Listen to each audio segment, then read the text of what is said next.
Okay, well, thank you all for joining us for today's webinar, Incorporating Handwritten Assignments into an Online Math Course.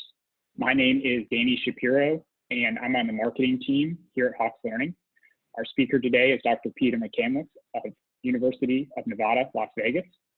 Dr. McCandless is an assistant professor faculty in residence at UNLV. He teaches developmental mathematics courses and created online versions of Math 95 and 96 at UNLV. Dr. McCandless has taught many undergraduate mathematics courses at several other universities, as well as introductory psychology and education courses. If you have questions during this webinar, please enter those into the Q&A box located on the panel at the bottom of your screen, and we'll dig into them at the end of the presentation. We have a lot of time for Q&A, and we're looking forward to that portion. But on that note, I'd like to go ahead and hand it over to our presenter. Very good. Thank you very much, Danny. Yeah, so the title here, as I hope you can see on your screen, is Incorporating Handwritten Assignments into an Online Math Course. Just to clarify, that means that the work from the student is handwritten. What I provide to them is a nice PDF. Okay, as he said, I teach at the University of Nevada, Las Vegas, and there's a screenshot picture of it. And it's pretty desolate nowadays, as perhaps your universities are around the country with the lockdowns. It's pretty much every state. My name is Peter McCandless, and I teach at the University of Nevada, Las Vegas, of course. My title is Assistant Professor, Faculty in Residence, and hopefully you can see my email address there. And whatever questions you may have that don't get addressed in the webinar today, I'm happy to have you email me, and I'll try to address those with emails or maybe even a phone conversation if you need that. Okay, so I teach in what is called the Math Learning Center at UNLV, and the name implies that it's connected with the math department, but actually it's not. It's a separate entity, and our purpose is really simply to teach Math 95 and Math 96. So what are Math 95 and 96? They're preparatory courses for the college level math courses that students have to take to get their degree. They don't get college credit for Math 95 or Math 96.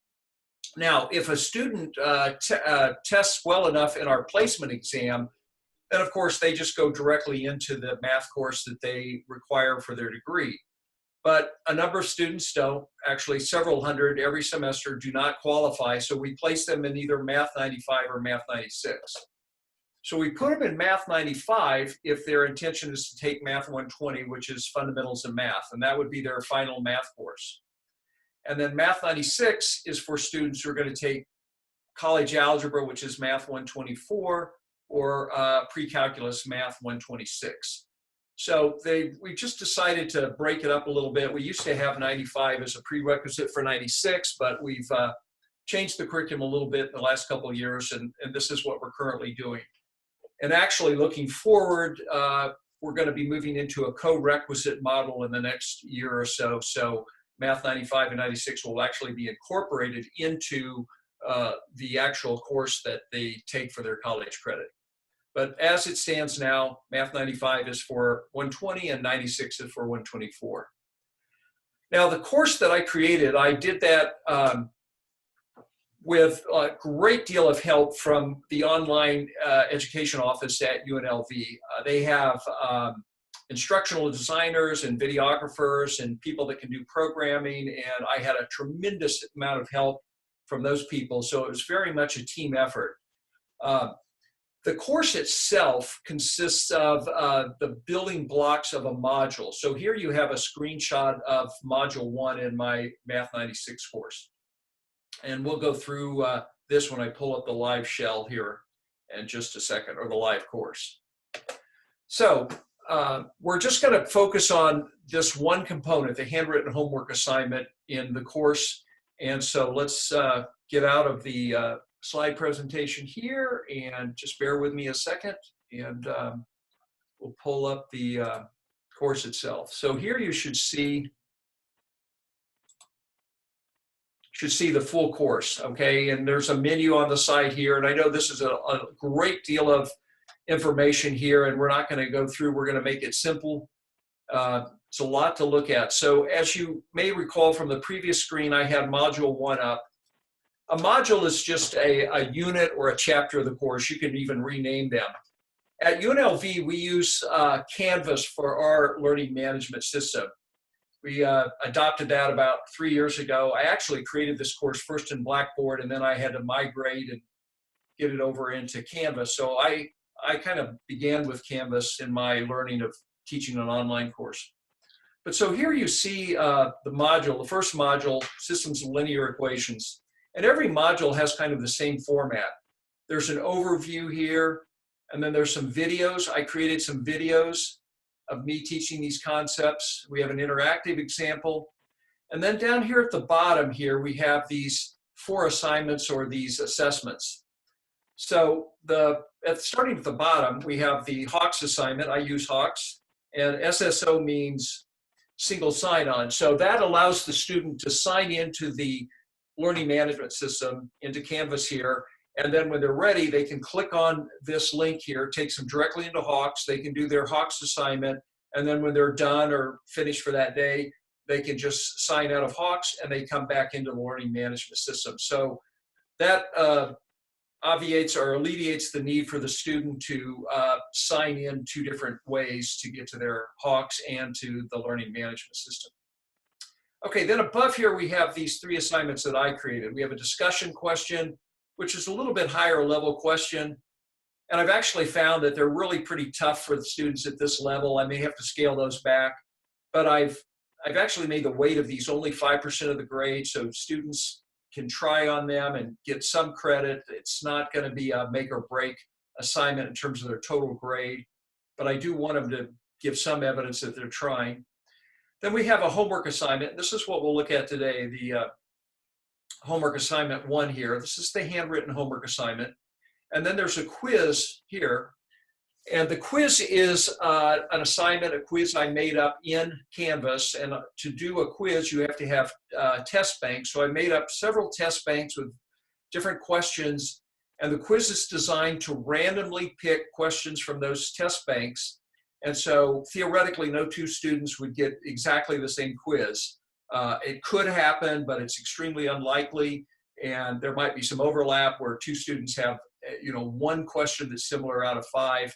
But by and large, each student gets their own quiz. It's done online. They take the quiz in the learning management system in Canvas, and the machine grades it. It's multiple choice. Questions are right or wrong, and we move on from there. Okay, so let me click on the homework system here. And so here is a description of the homework. They can download it. This particular one, they can click on this little magnifying glass. So I have a series of questions here, just 7 questions for them to solve these systems of linear equations. And then when they've turned that in, I go to this feature up here called Speed Grader. I click on Speed Grader, and the first student comes up here, and she has submitted her homework here. And what I ask the students to do is, of course, do their homework in their own handwriting, as you can see here, hopefully. And then they take a picture of that or scan it. I think nowadays most people use their phone to take a picture. And then they upload it in something called Google Docs and create a PDF, and then they post that or they submit that online to me. And it looks, it's very nice. I can actually zoom in here if I need to. Some students write rather small, zoom back out. There's actually a tool here for rotating it. And then over here on the side, you can see I gave this student 8 out of 10 points. I said I didn't see a value for number 6. Number 7 has a solution.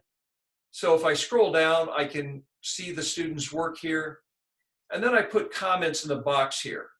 So I can just add one here. I'll just show you. So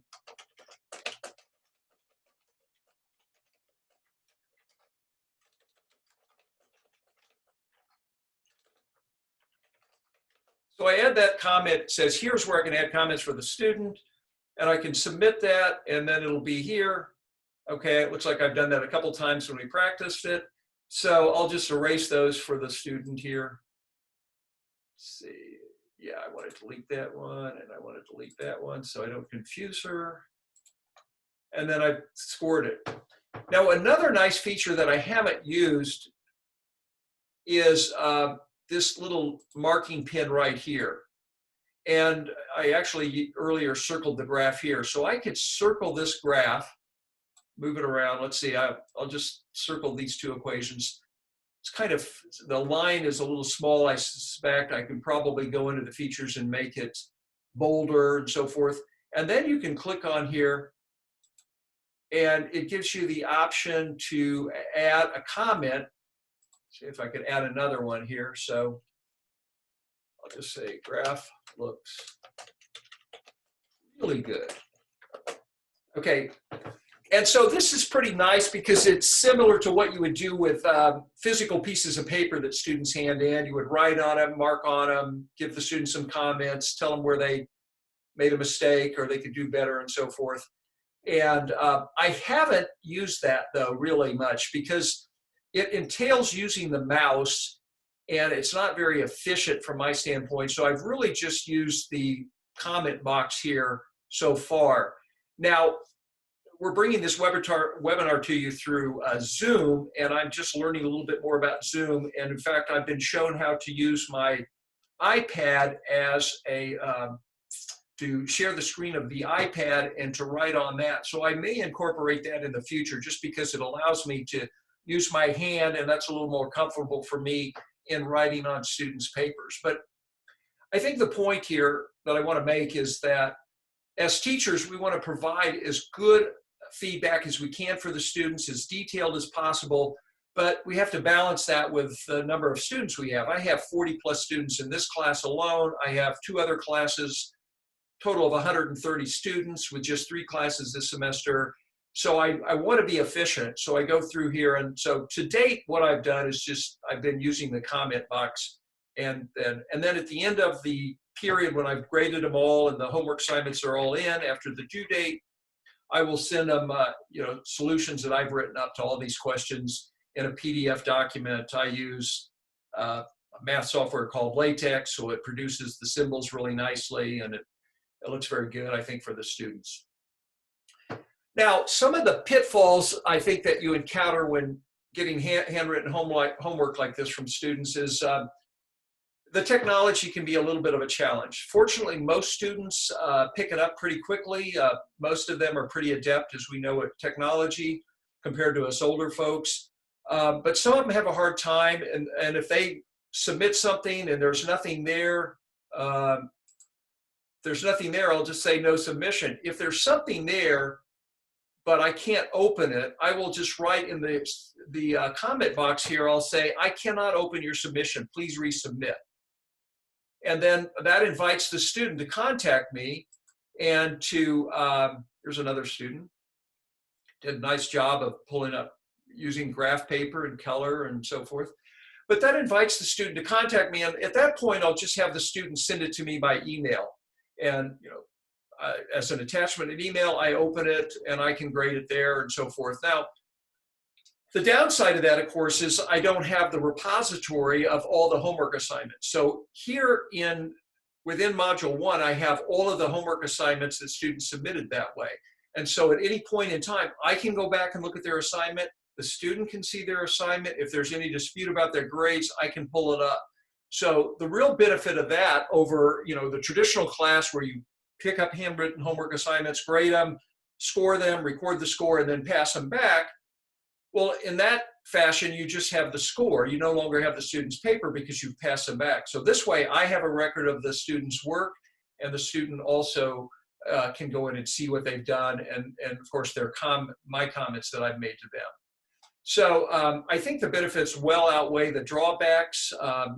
Sometimes students will take a piece of paper that they have their homework assignment on, and instead of holding the camera directly over it when they take their picture on a flat surface, they'll have their camera sort of at an angle. I'm not sure why they do that, but the camera will be an angle. That's particularly difficult to read, and I'll just ask the student, please resubmit your homework and take a picture directly overhead rather than at an angle. That's a little hard to see. Sometimes I think they don't actually preview the picture before they upload it into Google Docs and create the PDF that they then submit. But these students are beginning students, and they're quite novice to some aspects of going to college. So we try to allow for that and really do a fair amount of hand holding.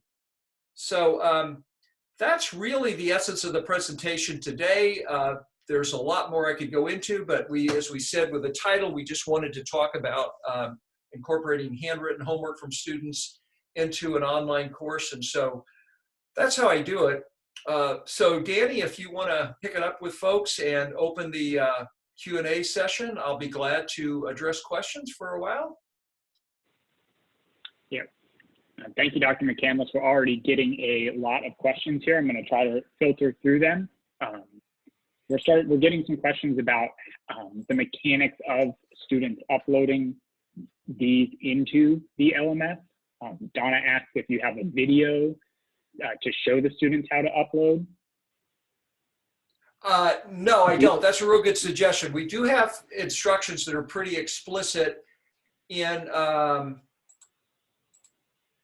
can get back here. The instructions are here. I don't know how well you can see it. They look kind of small, but we have a description here of how the students upload the documents. And most do pretty well with it. They obviously do their homework. They take a picture. Most don't use the scanner. Then they create a Google document. All students at UNLV have access to Google Documents. We asked them to label it last name space, first name, homework 1, for example.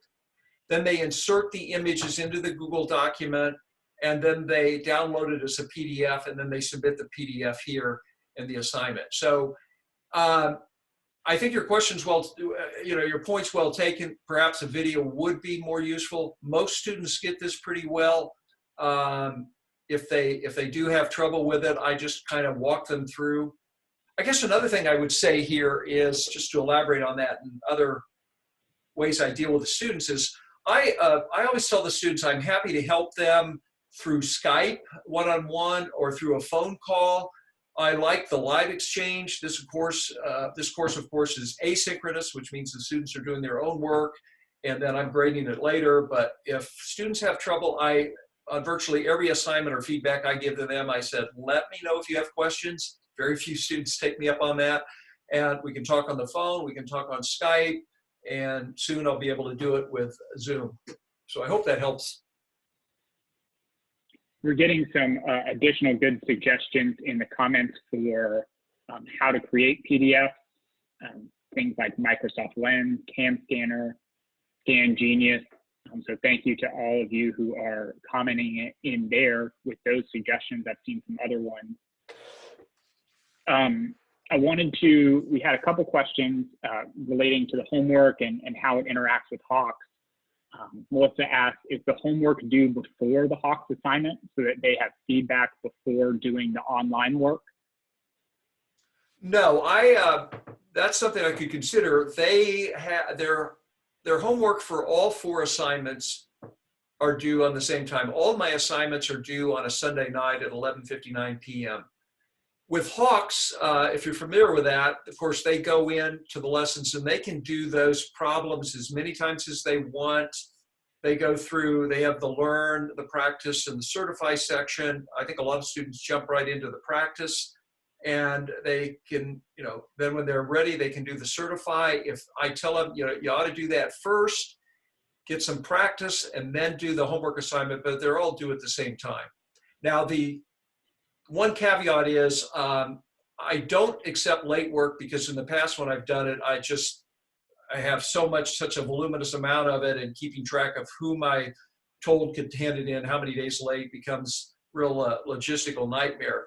So I dropped their lowest score, but with Hawks, they can actually take the full semester to finish it. I have a 10% penalty if they don't do it within the first 10 days, and thereafter there's a total of a 20% penalty, but they could literally wait till the last day of the course and do all their Hawks if they wanted to. So I hope that helps. And we've gotten a couple questions about SpeedGrader. Is that a Canvas option or an add-on? Can you talk a little bit about SpeedGrader? Yeah, SpeedGrader is a Canvas option. It's built into the the system when you open up a document here, a homework assignment, or even a discussion question. It's built in, and you just click on that, and then the students will come in alphabetical order. So I can click through the students pretty quickly like this. If I know some student's name is, if I want to jump to somebody that's at the end of the alphabet, I can go back in this direction and immediately jump to a student in the W's. So it's a built-in feature of Canvas. And we are having a number of people commenting and asking if you'd be willing to share these instructions. I think that's something that if you are, we can create a document and we'll link that onto the blog page where we'll be hosting the recording of this video. So at the end of the presentation, once we have it loaded up onto our blog, I'll send everybody the recording, and on that blog page, I'll host the document with these instructions so that you all can access them and use them for your own course. Sure, absolutely. Yeah, I think they're germane to Canvas. I don't know how useful they're going to be if somebody's in a different learning management system, but they can probably be adapted to some other LMS. We did have a comment that Blackboard has a very similar feature, almost exactly like this. Good. I'm looking through the comments here. We've gotten some more. I'm trying to filter through all of them. They just keep coming, which is great.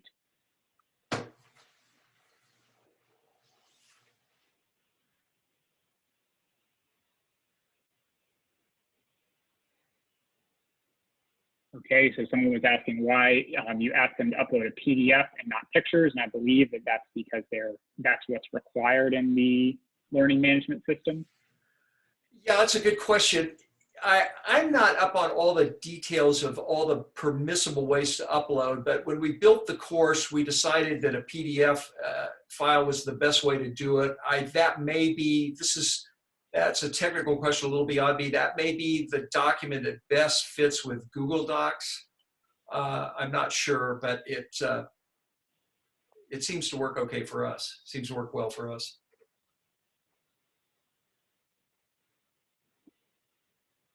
Okay, thank you. And we had a question. I'm not sure if you know the answer to this one, but do you know if you can provide audio comments as well as drawing and written comments? I don't know the answer to that. I suspect that there is not a feature built into Canvas for that. I could be wrong, but you know, certainly one could create audios and record them as clips, and then probably send them to the student just as emails or something like that. That's a good question, though. I think probably in the future, if that isn't, and I don't think it is, a built-in feature to Canvas or other LMSs, I think in the future, as technology progresses, there'll be a way where you can not only do audio, but just shoot a quick video of yourself answering a question, for example, a question that many students miss. That'd be a good thing to do. Next question, do you use a rubric when grading the homework? Yeah, on the homework, well, on the handwritten homework assignments, they're usually just 10 points, and there are, as maybe you saw in the first one, 7 questions.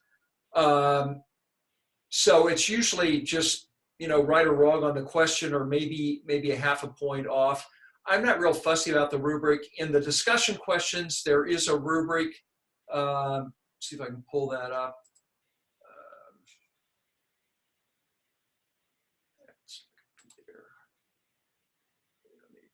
Go to the first discussion question.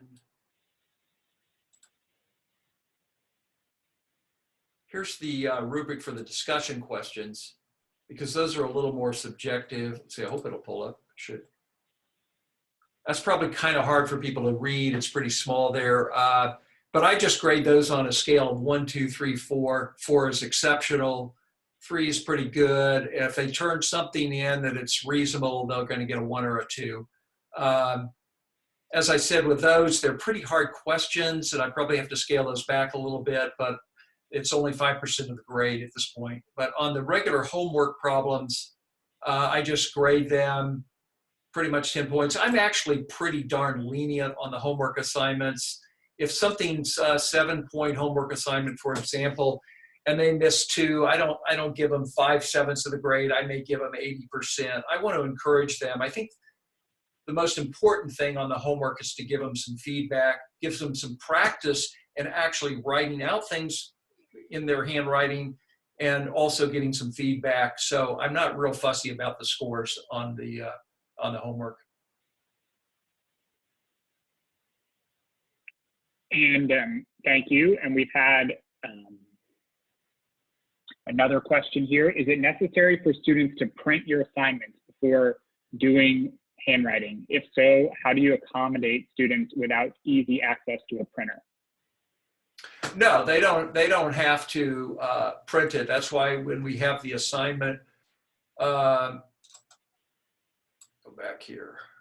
Well, that's homework 2, but it doesn't matter. We'll just click on homework 2 here.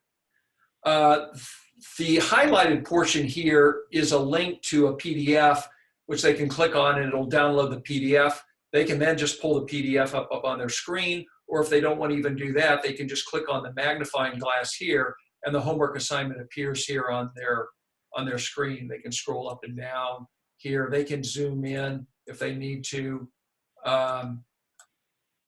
So no, there's no need to print out the handwritten homework assignment, or really anything. And does the handwritten homework mimic the homework from Hawks so that it helps them with their other online work? Yes, yeah, they're designed to be essentially the same kind of problems. With Hawks, of course, the instructor can go through and pick the individual lessons. And sometimes when I teach something, particularly in the videos, which we really haven't gone into because that's a whole other topic, they'll say to me, particularly students at this level, they'll say, well, you present it differently than Hawks does. And I think that's inevitable. I mean, I'm going to teach something the way I think it makes most sense. Hawks may present it slightly differently, but in terms of the content, they should be virtually the same. Okay, thank you. And I have seen a number of comments in here. Some people commenting that they use the speed grader feature with a tablet, and that works pretty well. So okay, good. Interested, that's something that they can explore. Yeah, and that's what, as I said, I'm gonna get into that too, just because it's easier with a tablet. I actually use, just as an aside, when I tutor people one-on-one through Skype, I have a Wacom tablet, pretty small one, about I'd say 7 by 4 inches, and I can write on that, and then with the screen share feature in Skype, even the free version of Skype, they can see that, and I then, when I fill up a page, I just save that as a JPEG, and I tell the students, you can take some notes, but you don't have to take copious notes when I'm helping you, because I'll save each of those pages as a separate JPEG, and then when I'm done, I just email all those JPEGs to the student. And so I'm sure that's going to be possible to do also with Zoom or some of the other video conferencing systems that people use. We use, for example, WebEx is available to us at UNLV. I haven't used WebEx myself, but that's just what they have available for all of us to use for free at UNLV.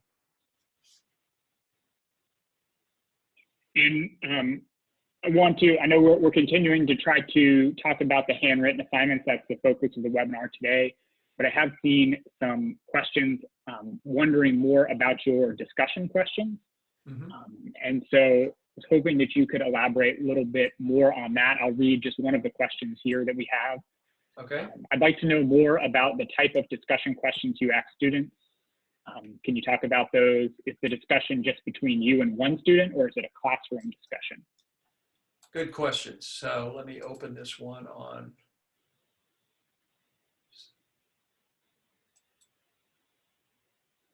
Okay, so here is the discussion question for Module 1, and it's pretty hard. So I'm asking them to notice something about the coefficients of X and Y in a system of 2 equations, 2 unknowns.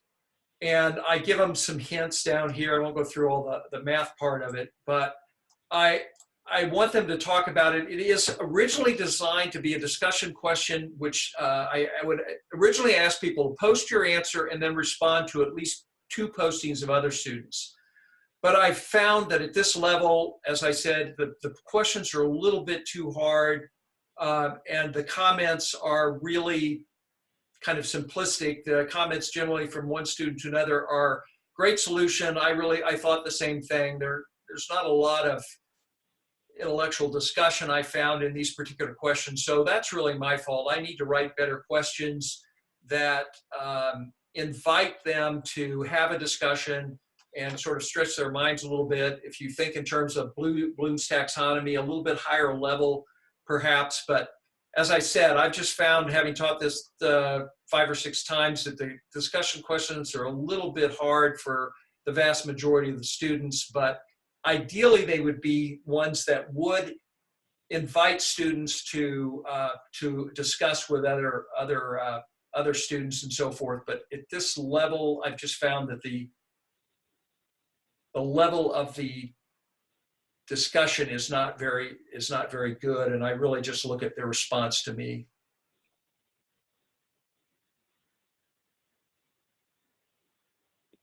Trying to see if we have any more questions on the discussion questions here. Do you have a discussion rubric that you use? In terms of grading I showed them the rubric for grading the discussions, but I'm assuming they mean to create the discussions? Maybe that was an older question. I'm sorry if I missed that while you were talking and I was reading through the question and answers here. I mean, I have the rubric. Let's see. That's pretty fine print. I can certainly send that to people. That's the rubric for grading them, but as far as a rubric for designing the discussion questions, not really. I try to, since the first module is about systems of linear equations, then my discussion question is related to systems of linear equations. But other than that, I don't have a particular rubric to design the discussion questions. And jumping back to the handwritten homework for a moment, we've had some instructors commenting that for students who submit by email, there is actually a feature where you, as an instructor, can attach that document into their submission so that it can become a permanent record. Oh, okay, that's good to know. That's good to know. In Canvas.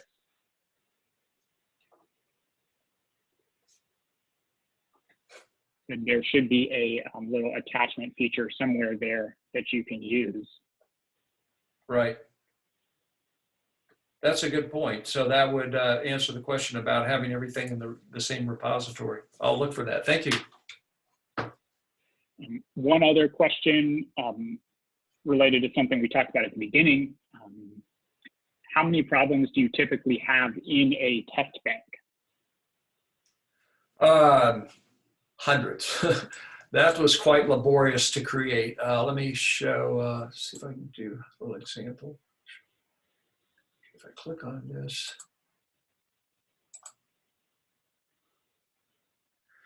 Now, some of these are redundant because I've done some copying back and forth and I didn't want to lose anything. But I wrote probably well over 100 questions for each of these courses. So for example, here, Module 1, here's an example of the questions in Module 1 that they can pull from. So I have it randomly pull 5 questions from these 12. Another module might have 15, or I think the maximum I have in any particular test bank is 20. And then when I do the midterm and the final, I have it randomly pull from the different modules, different numbers of questions. But that's a great deal of work, writing them and also using the, it's not math type. I've written some of these equations using LaTeX, which I know pretty well. And in my view, that's a little bit of a problem with Canvas. I think Canvas, my sense is that Canvas is more designed for courses in which basically you're sharing words and documents, worded documents, and it's not quite as user-friendly as I would like in terms of typing these equations in here, but I did that in LaTeX, and maybe I'm elaborating a little bit too much here, but the downside is sometimes on the questions in the quiz, it has to actually build the whole equation when it pulls up, and that's led to some problems when students are taking the midterm or the final in terms of it pulling up properly, and we're probably going to move toward it just pulling up an image. That's something we'll work on, but anyway, so that's an example of one of the test banks. And as I said, I've created a lot of test banks. And in fact, what I said to some of my colleagues, I'm the only one in our Math Learning Center that has created online courses. But we could, if you work in a department or whatever, if every person in your department creates, 2 or 3 questions per semester in a very short amount of time, you can have a very, very large test bank of questions. Hope that answers. Back to a handwritten assignment question. Mm-hmm. How do you deal with bad handwriting? Do you minus points to discourage that after several warnings? No, if I can't read it after several warnings, they'll just get a 0. I haven't had that problem. I would say probably 2 to 5 students will submit something with poor handwriting on an assignment, and I'll just say, please resubmit, I can't read it. Sometimes they'll take a picture and there's a shadow in their picture blocking out part of their PDF that they're submitting. As I said, sometimes it appears that they don't actually look at the image before they upload it into a Google document. But I haven't had too much trouble with that. If I can read it, but it's a pain, I will just say in the comments, your writing's kind of small or kind of cryptic. Can you please write larger next time? Or I've had a few students actually write on graph paper, not drawing a graph, and that's hard for me to read with both the vertical and the horizontal line. So I just ask them nicely not to do that the next time. I try to be pretty gentle with the students because they're at this level, they're new to college and they're scared, and I just think they needed some hand holding that maybe you wouldn't allow in a higher level math course. So another question here, what about the online problem solvers that students use? How do you mitigate that issue? I don't, and with the quiz, that's a downfall of, that's just something that's difficult to deal with in an online class. So that's why we have the Hawks assignment, the handwritten homework assignment. Now, one could say somebody could have somebody else do their handwritten homework assignment. I don't know their handwriting before I see the first example, and I don't memorize it, so they could cheat that way. On the quiz, they could use something like photo math to answer their questions. We don't have a way to guard against that, but we do have a midterm and a final exam. The midterm is worth 20% of the total grade. The final is 30% so together they're 50% of the total grade. And we've been using ProctorU. And so the students sit down in front of the computer, and part of their midterm is multiple choice questions. And then another 5 questions are handwritten questions that they submit in exactly the same way they submit the handwritten homework questions. And so that's pretty telling. I think we have pretty good security, about as good as you can get at this point with this level of technology using ProctorU. ProctorU is very good about flagging students that move out of the camera. That's a whole other webinar, perhaps, using ProctorU or some kind of system to monitor students when they're taking a test. But the short answer is they could cheat on a homework assignment or a quiz. And at this level, what's the point? The course doesn't count for credit. They're just hurting themselves in terms of their preparation for the course that they're going to take subsequent to this that counts. So hopefully they understand that. Another question, can students modify their work after submission, or once they submit, is it locked? Yeah, it's locked once they submit. I tell students they've got 10 modules during the whole course of the semester. So some modules are back to back in terms of one assignment's due on one Sunday, the next assignment's due on the next Sunday, but there's also some large gaps in there around the midterm and before the final where they don't have assignments due.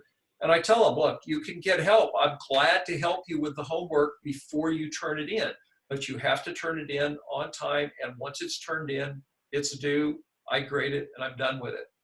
Because I've got, four assignments per module, 2 of which I grade.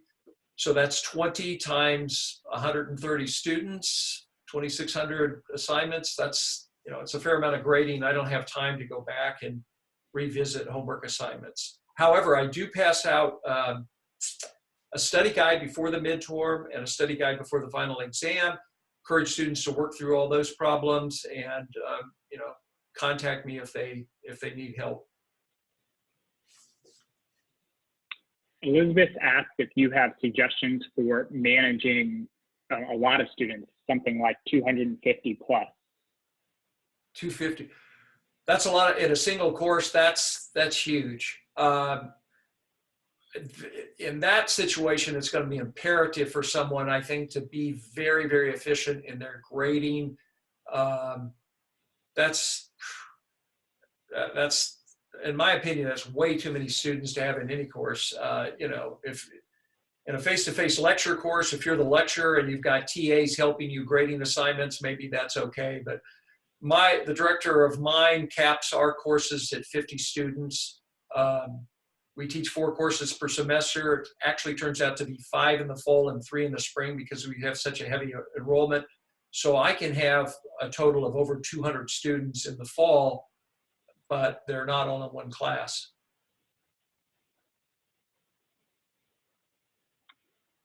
We had a question about the objectives for each module. Do you list those objectives for the students for each module? Yeah. I have to go back and revisit our. There's a syllabus for the course that they can download, and that lists the objectives there somewhat broadly. But I think it's pretty clear what we're going to talk about, and also, when they watch the videos, hopefully they do, when they watch the videos, I cover in the videos for each module every kind of assignment that they're going to encounter in that module. So implicitly, the videos contain all the objectives. And then, of course, when they jump into Hawks, they can see the various lessons that they have to do there. So I think it's pretty straightforward. And we had a question about doing your quizzes through Canvas instead of through Hawks. And of course, Hawks does allow you to build your own questions and you can create your own tests. And we had a question just wondering why you were doing it here instead of there. That's a good question. I like Hawks because I like the interface for the students. I think it's easy for the homework. There are a lot of features of Hawks that I don't know about, one of which is the one you just mentioned, building quizzes. I might look at that in the future. I just kind of like to have, well, I guess you can with Hawks, you choose the questions, and the advantage with the quiz is I can actually write the question. Is that actually an advantage for the student in terms of their learning? I'm not sure. Maybe at some point I should play with the features in Hawks that would allow me to do that instead of building a quiz from scratch. But I just kind of like the ownership of the course and having that feature in addition to the practice they get with Hawks. Yes, you certainly can build it. We have a whole question builder tool where you can build them and create the test as you like. So if you do want to explore that, of course, you have a dedicated support representative who would be happy to help walk you through it, get you set up, help you build those questions through there as well. Right.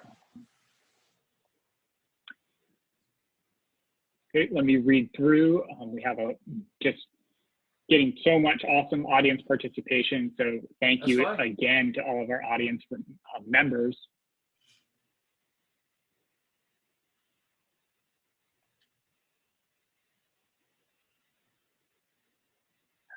Brian is suggesting Microsoft Lens is another thing, application you can use to take pictures and turn it into a PDF. So just more, it sounds like there are really a ton of options for students out there. I saw some more questions. We will be sharing Dr. McCandless' directions for how he has students do that.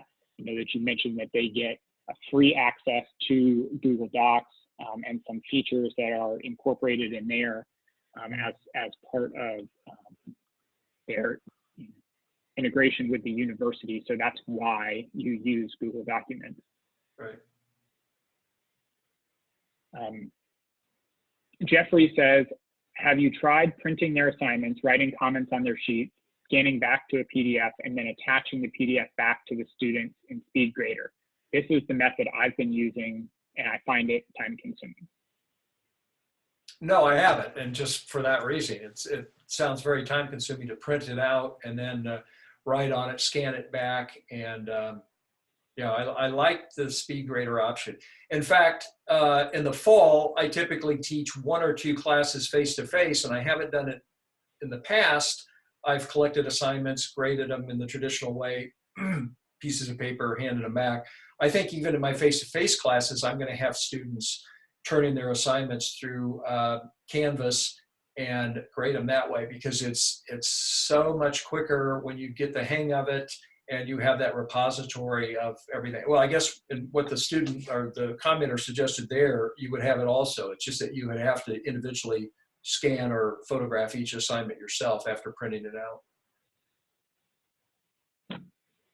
Had another question. What do you see as the advantage of providing a solution key? Do you think the students learn from them? From the solution key to the assignments? Yeah. Well, I hope so. I mean, once you pass out the assignment, solutions, unless you get questions, it's hard to know. But I will there's an announcement feature in Canvas, probably in any learning management system up here. And in the announcements, sometimes I will say, many of you missed such and such item. Look at this in the solutions. I try to draw their attention to a particular item that maybe several students missed.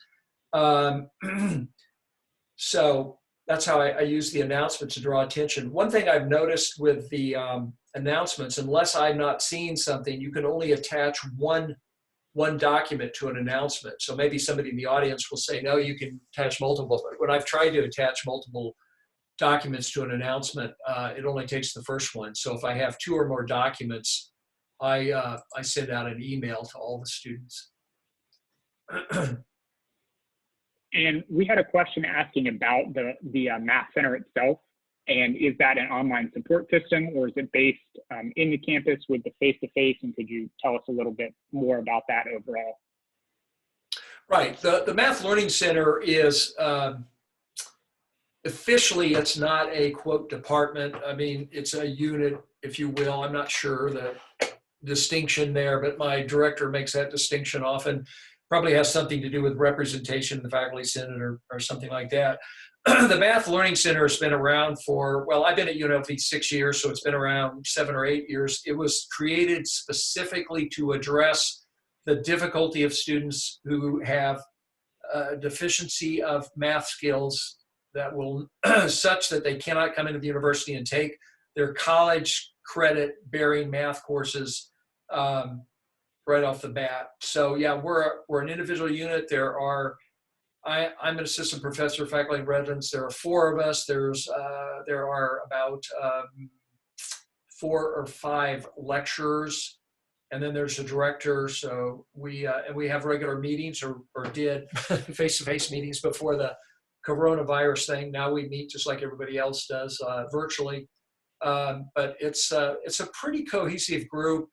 As I said, excuse me, I'm the only one creating and teaching online. Occasionally I'll have an adjunct or somebody else that teaches another section of my course, and then I just supervise or mentor them. But by and large, the Math Learning Center are teaching these same courses face-to-face. And we had a couple more questions follow up to the solution key that we were just talking about, asking how you develop it, and if there's more than one way to solve a problem, how do you decide which solution you're going to be providing? Well, let me start with the last question first. The problems that I do usually have a numerical answer for a solution. So there's one answer, or if there are multiple answers, then there might be points attached to giving each part, but it's not really a problem where somebody comes up with a difference. They're not writing proofs or something like that. On the discussion part, I'm pretty lenient if they're at all close to a solution. I'm not sure if I've addressed the question very well, but it's just the problems are mostly simple enough that there is one solution, unless you mean like, oh, if I have them simplify an expression with exponents, they might have an exponent to a negative number, and if I say with positive exponents, I want to move that down into the denominator, something like that. But it's not really a problem that I've seen.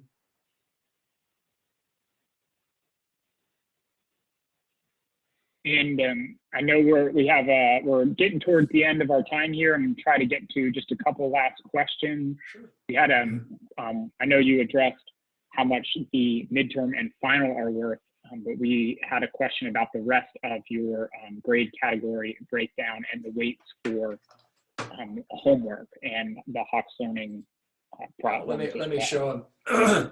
So here, when you click on this menu item called assignments, excuse me, you can see here the layout of all the assignments. So the quizzes here are worth 15% of the total. My 10 quizzes. The handwritten homework assignments are 20% of the total. There are the 10.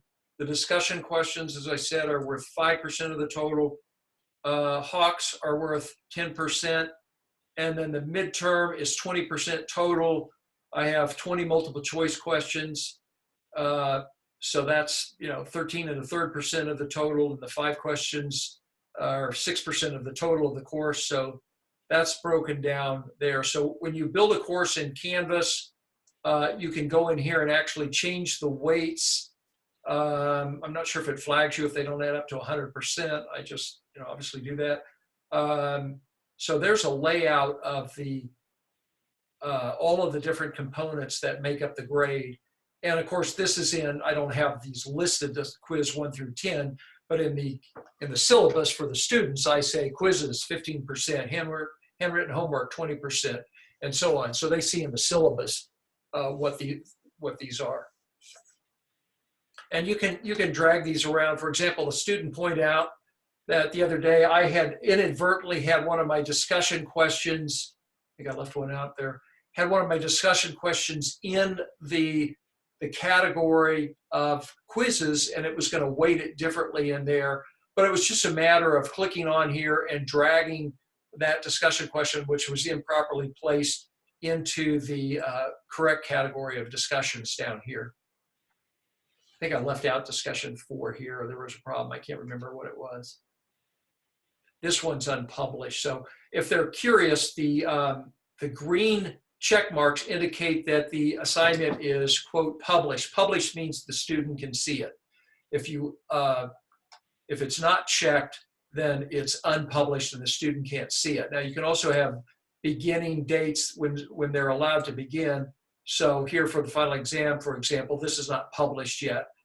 So they don't even see that it's there. Now in a couple of weeks or less, I will actually publish these, but they still won't be able to actually go in and do anything outside of the Proctor situation until this becomes available, and then it's password protected.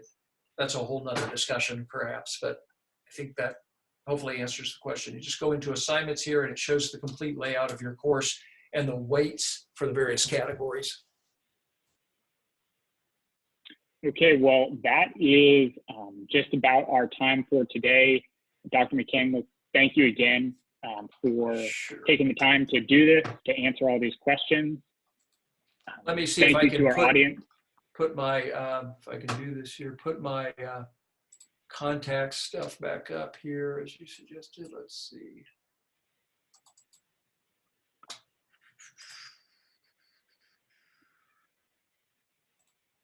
So there you You go. can reach Yeah. Dr. McCandless here. If you'd like to email us, if there's a question related to Hawks that we can answer or we can help you out with anything else, you can email us at marketing@hawkslearning.com. Like I said earlier, we will be sending out a recording of this to everyone who registered, so you can be on the lookout for that in about a day or so. We really appreciate you coming and hope we were able to provide some help for you for your classes. And I appreciate the questions too, Danny, and your help and the suggestions that were made. There were a lot of good ones there that I need to look at and consider incorporating. Okay, take care, everyone. Stay safe. Bye-bye.